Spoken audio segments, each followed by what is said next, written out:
Assalamualaikum warahmatullahi wabarakatuh. Perkenalkan, nama saya Rabiatul Adawiyah. Di sini saya sebagai moderator sekaligus pemateri dari kelompok 2.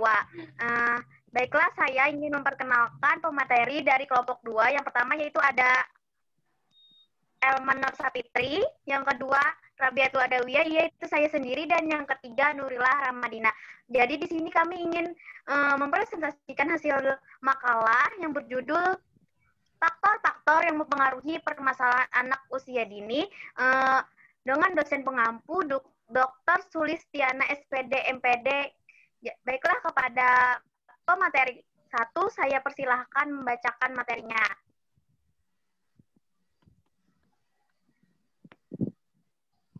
Di sini saya akan menjelaskan tentang permasalahan anak. Secara harfiah, masalah berarti gangguan. Dengan demikian, permasalahan pada anak dapat diartikan sebagai gangguan pada anak yang timbul karena berbagai faktor. Permasalahan yang umum dan sering terjadi pada anak adalah permasalahan yang berkaitan dengan perkembangannya. Secara garis besar, masalah yang dihadapi anak dapat digolongkan menjadi 2, yaitu masalah internal dan masalah eksternal. Masalah internal terdiri dari masalah fisik, kesehatan, dan psikis mereka merupakan masalah yang timbul dari dalam diri anak. Sedangkan masalah eksternal adalah masalah yang terdiri dari masalah sosial, merupakan masalah yang dipengaruhi oleh lingkungan sekitar. Terima kasih. Terima kasih kepada pemateri pertama. Baiklah, saya ingin menjelaskan mengenai jenis-jenis permasalahan pada anak, yaitu pertama permasalahan fisik. Permasalahan fisik pada anak berkaitan dengan sistem koordinasi dan panca indera. Anak yang mengalami gangguan pada panca indera, sistem koordinasi gerak, atau mengalami hambatan dalam perkembangan fisik, motorik dapat dikatakan mengalami masalah secara fisik. Beberapa masalah fisik pada anak antara lain yaitu yang pertama ada masalah motorik, yang kedua masalah penglihatan, yang ketiga ada masalah pendengaran, terus yang keempat adalah masalah berbahasa. Terus selanjutnya adalah permasalahan psikososial. Permasalahan psikis berkaitan dengan psikologis anak, sedangkan permasalahan sosial berkaitan dengan kemampuan anak dalam membangun interaksi dengan lingkungannya, terutama teman sebayanya. Ada berbagai permasalahan psikososial yang sering dialami oleh anak usia dini, yaitu yang pertama, masalah sosial emosi. Terus yang kedua ada agresivitas, terus yang ketiga ada kecemasan, yang keempat ada ketakutan, yang kelima pemalu, dan yang keenam temper tantrum. Terus yang ketiga ada permasalahan belajar.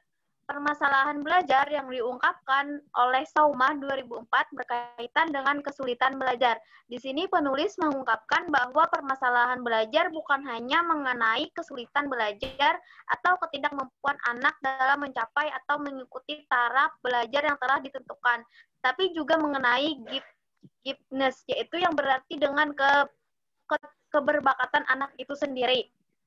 Kesulitan belajar dapat digolongkan menjadi disleksia, diskalkulia, dan disgrafia. Ketiganya merupakan permasalahan pada kesulitan belajar, sedangkan giftedness adalah keadaan pada anak yang memiliki IQ di atas rata-rata. Permasalahan anak berbakat ini apabila diatasi sejak dini akan menguntungkan semua pihak, karena anak gifted merupakan anak yang memiliki kecerdasan luar biasa. Nah, demikian itu penjelasan dari jenis-jenis permasalahan pada anak. Selanjutnya, faktor-faktor permasalahan perkembangan perilaku anak usia dini akan dijelaskan oleh Nurillah Ramadina. Kepada Nurillah Ramadina, saya persilahkan. Baik, terima kasih untuk Atul sudah mempersilahkan saya. Di sini saya akan menjelaskan selanjutnya faktor permasalahan perkembangan perilaku anak usia dini. Secara umum, faktor permasalahan perkembangan perilaku anak usia dini itu ada 2, yaitu faktor eksternal dan faktor internal. Nah, di sini kan ada 5 faktor. Jadi di antara ada 7 faktor. Jadi di antara 7 ini ada yang termasuk ke dalam faktor eksternal dan ada yang termasuk ke dalam faktor internal. Ya, seperti itu. Nah, di sini saya akan menjelaskan yang pertama dulu, yaitu faktor yang pertama, cetak biru biologis. Yang dimaksud dengan cetak biru biologis ini adalah genetik. Jadi kelainan genetik itu juga berpengaruh terhadap permasalahan perkembangan perilaku anak usia dini. Jadi terjadinya kelainan genetik itu dapat terjadi ketika kromosom tidak memiliki pasangan atau sebagian kromosom hilang dan atau mengalami duplikasi atau salah dari tempatnya. Seperti itu. Lalu yang kedua, faktor biologis. Nah, faktor biologis ini biasanya sudah dipersiapkan dari dalam kandungan. Kesiapan biologis sangat dipengaruhi oleh kondisi bayi saat berada dalam kandungan, seperti nutrisi dan kesehatan fisik maupun psikis si ibu hamil itu. Nah, saat sudah lahir, faktor yang berpengaruh terhadap biologis anak itu yaitu ASIH, ASA, dan ASUH. Ya, kita sudah tahu pengertian ASAH, ASI, dan ASUH ya. Lalu lingkungan keluarga. Lingkungan keluarga adalah lingkungan yang pertama kali anak kenal. Nah, jadi dalam lingkungan keluarga, seorang anak mendapatkan nilai karakter seperti jujur dan beriman. Nah, Ki Hajar Dewantara pernah berpendapat bahwa pendidikan yang berhubungan dengan perasaan dapat dibentuk dalam keluarga. Misalnya menanamkan rasa disiplin, beriman, berhati lembut, berinisiatif, berpikir matang, bersahaja, bersemangat, dan bersyukur.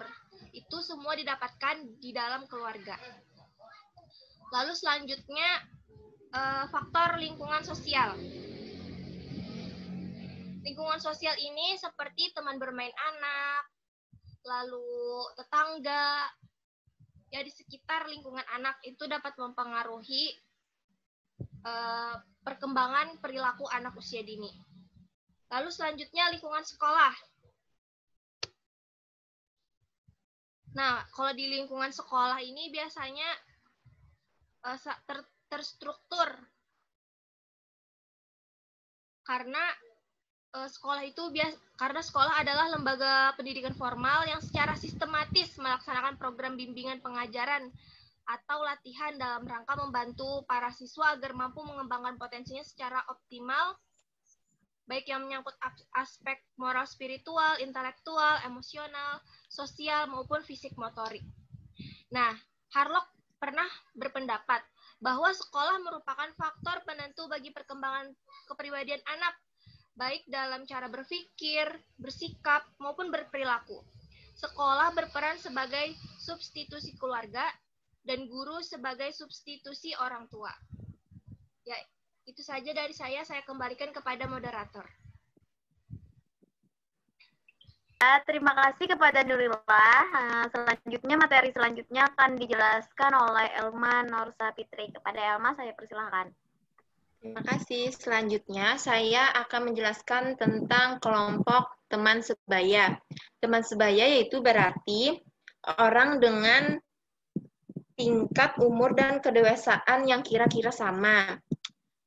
Teman sebaya merupakan faktor yang sangat berpengaruh terhadap kehidupan anak, karena anak dalam masyarakat modern seperti sekarang ini menghabiskan sebagian besar waktunya bersama dengan teman sebaya mereka. Pada masa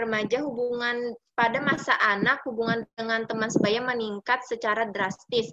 Dan pada saat yang bersamaan, kedekatan hubungan anak dengan orang tua menurun secara drastis. Padahal, keluarga merupakan salah satu konteks sosial yang penting bagi perkembangan individu. Meskipun perkembangan anak juga sangat pengaruh oleh apa yang terjadi dalam konteks sosial yang lain seperti dengan teman sebaya. Selanjutnya saya akan menjelaskan tentang media massa. Media massa di sini contohnya yaitu televisi. Apa masalahnya dengan menonton TV pada anak? Yaitu banyak anak menonton TV bukan hanya tayangan anak-anak, tetapi anak di sini menonton segala acara, termasuk tayangan kehidupan orang dewasa. Masalahnya, jika anak menonton acara anak pun, belum tentu anak akan bebas dari virus buruk televisi tersebut. Banyak acara TV bertema kekerasan dan kekerasan. Aksi kekerasan semacam membunuh, menembak, memukul, menampar, menendang, dan melukai sangat banyak tampil dalam acara anak-anak, baik animasi maupun sinetron. Ini belum termasuk dengan kekerasan verbal dan kata-kata kasar. Terima kasih. Saya sebagai moderator ingin membacakan kesimpulan dari materi kelompok 2. Yaitu anak usia taman kanak-kanak sudah mulai banyak bersosialisasi dengan orang-orang di sekitarnya. Oleh karena itu, permasalahan yang dihadapi anak-anak usia dini atau taman kanak-kanak sebaiknya ditangani awal mungkin agar tidak mengganggu perkembangan anak pada tahap selanjutnya. Proses bimbingan dan arahan saat anak usia dini atau taman kanak-kanak mengalami masalah bisa menjadi pengalaman yang berharga bagi anak dalam menjalani kehidupan selanjutnya.